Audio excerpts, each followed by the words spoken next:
who is her. So I don't want to get her involved in this. I don't want to ruin her life. Like if something like this, I don't want her involved in this. It's me. Before we get into today's video, please remember to be kind to everybody, everywhere, in your everyday life, in your home, in the grocery store, and especially in the comment section down below. Please do not show hate to anybody, anywhere.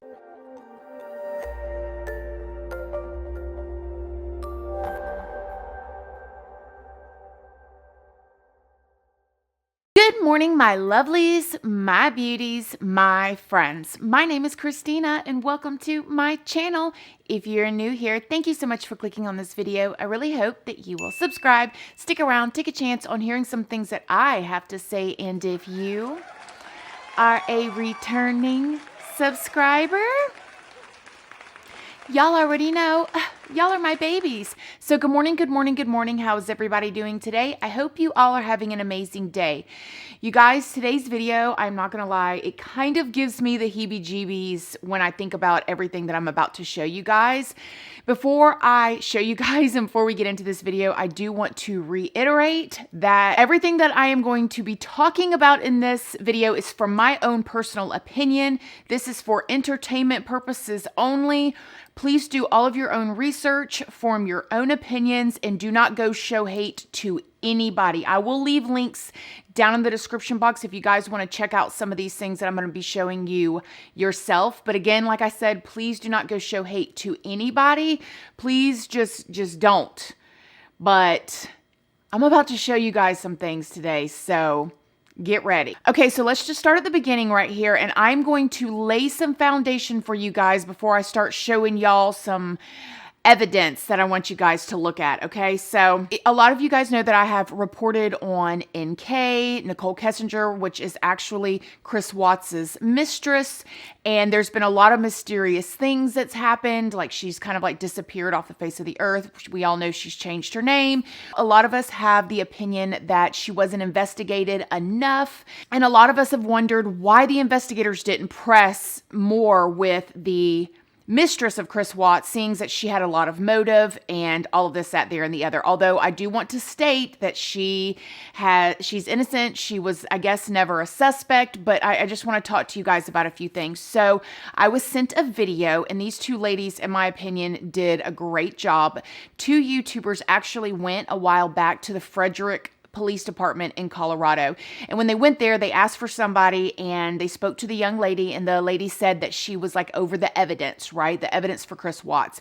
And they went there and they pulled paperwork because it's all public information. And when they were talking to her and they recorded it, and I will leave this video link down below and I'm going to play you a clip in just a minute. When they were talking to her, they asked the lady from the police department, they said, hey, in the investigation, we noticed that there were some latent fingerprints at the crime scene that were never identified. Okay, so there was some fingerprints at the crime scene that were never identified, okay? The lady from the police department told the YouTubers, once Chris took his plea, all investigation stopped. Because right then and there, the funding for the investigation was pulled. There was a plea, there was an admittance of guilt, so all the investigation stopped. All of the testing stopped for fingerprints, everything just, when Chris Watts said, yes, I did this, I admit to everything, all of the investigation stopped. Listen to this right here. Okay, now the phone records aside, there's a report by the state crime lab that there were some Latin prints that they didn't identify. So they put someone on the crime scene and just left it like hanging in the air. Would that be like the follow-up report to the prints that they took from Chris later on? That should all be in here. Perfect. Oh, that's great. Okay.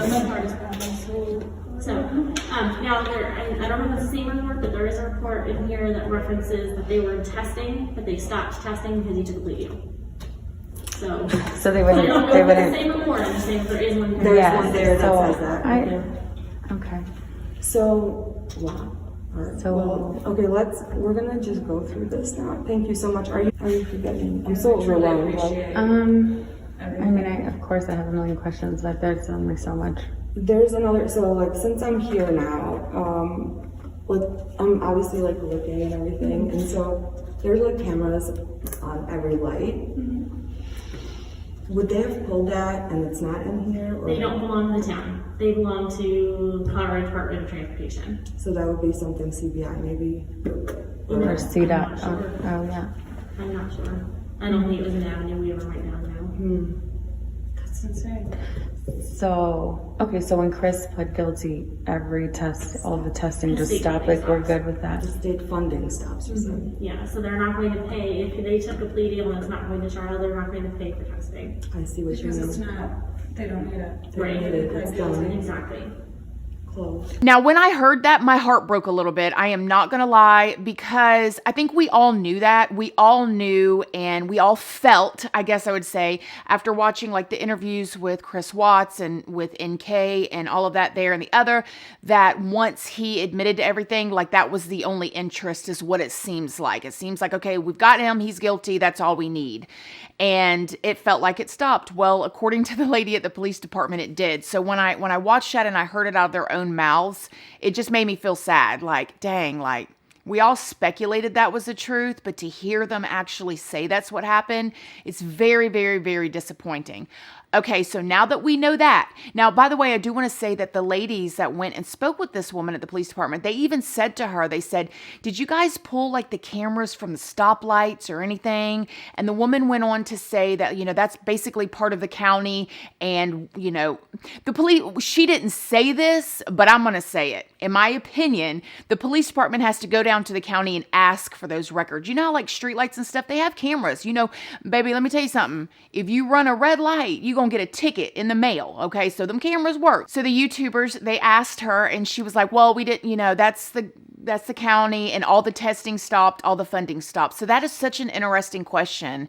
And I would love to know what could possibly have been on those cameras that are on the stoplights around Chris Watts' house. Now, I looked it up online because I wanted to know the exact date that he admitted guilt or maybe took the plea. And this is what I found right here. Now, I don't know if this is the exact date she's talking about, but this is when he admitted it to all the charges, which was on August 20th. So this was 7 days after the murders. So if that lines up with what she was saying, I don't know, because she didn't give us an exact date. If all of the testing and investigation stopped after 7 days, 7 days is nothing.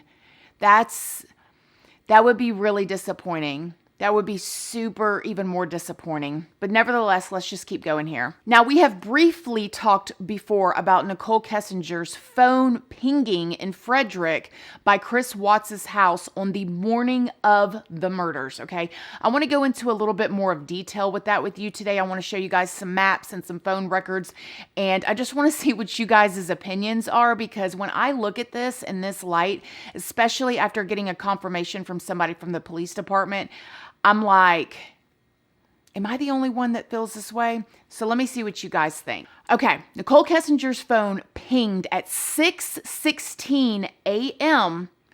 on August 13th, 2018. Okay, 6:16 a.m., right? Now, when Chris Watts and the officer went to the neighbor's house to look at the neighbor's security camera, you guys remember that, where Chris Watts was all nervous and all of that, and the cop had his body cam footage?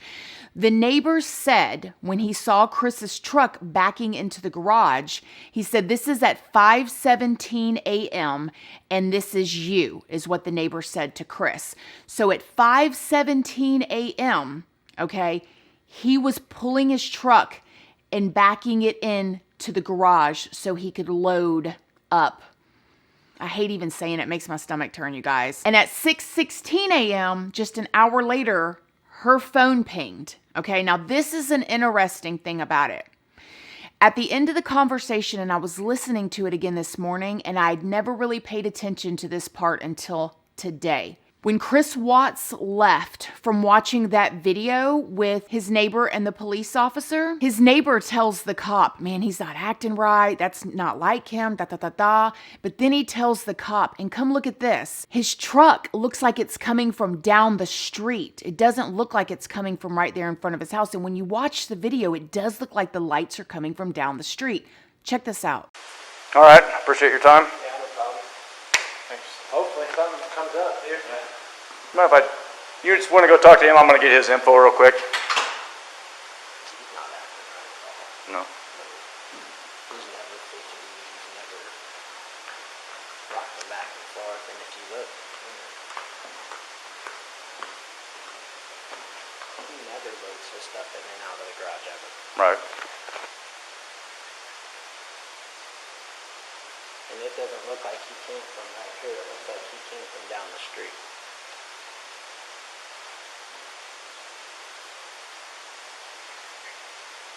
Let's just watch that again real quick, because I am definitely no expert, but it dang sure does look like those headlights are coming from down the street versus just in front of his house. And it doesn't look like he came from right here, it looks like he came from down the street.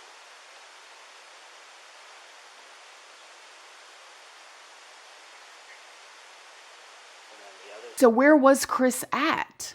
If he wasn't just pulling out of a street, was he meeting somebody? Was he meeting somebody over there?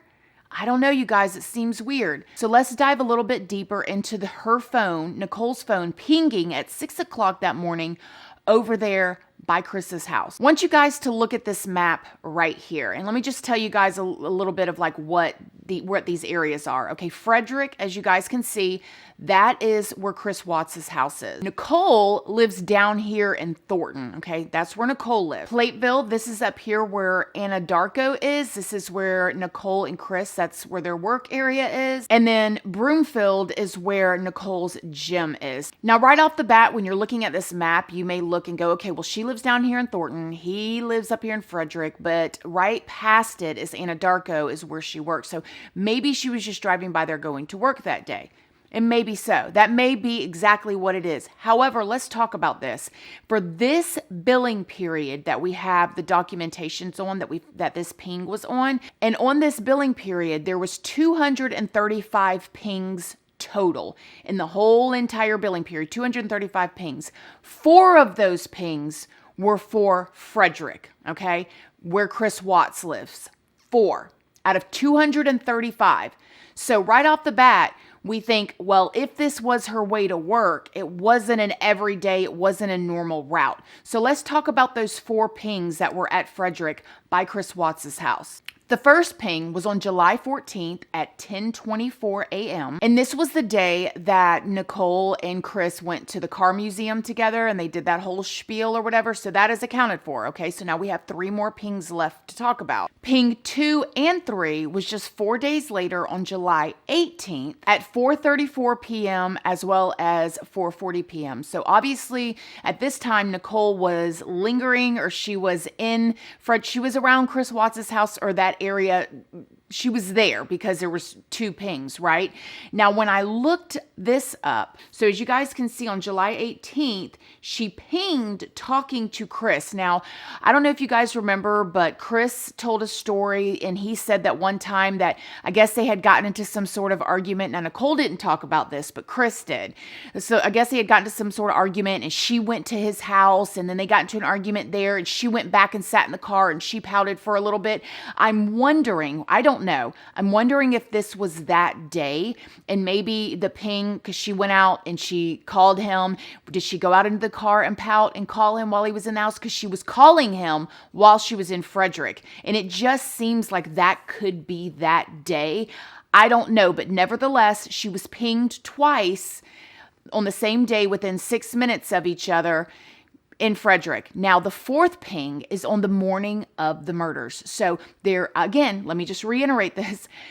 In this whole billing period, she has 235 pings, and only 4 of those pings are in Frederick, where Chris Watts lives. 1 was when they went to the car museum.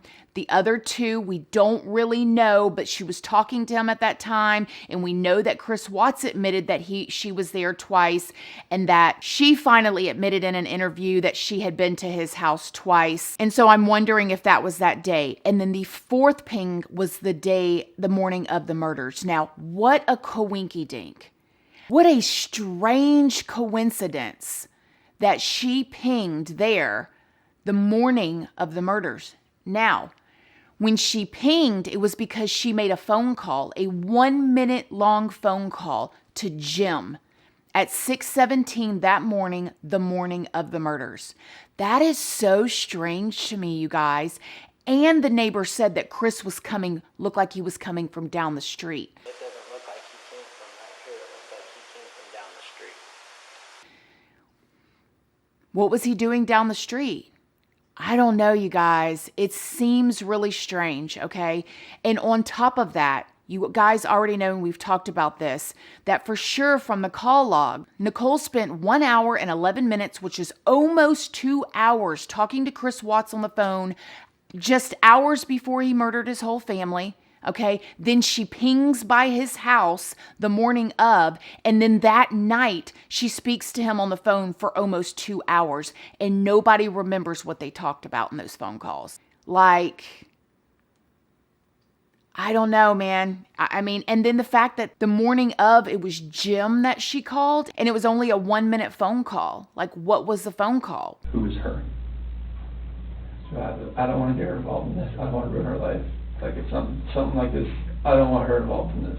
One more little thing that I want to add before I end this video is that also this morning when I was re-watching the interview or the videotape, the body cam footage from the police officer to the neighbor once Chris walked out, the neighbor told the cops that he heard them arguing all the time and that Chris Watts gets crazy and that he thought that that may be why Shanann was traveling so much. Listen to this. To be completely honest with you, my wife and I were kind of wondering when she was on vacation if something happened, because I've heard them full out screaming at each other at the top of their lungs, and he gets crazy. He gets crazy. He gets crazy. He gets crazy.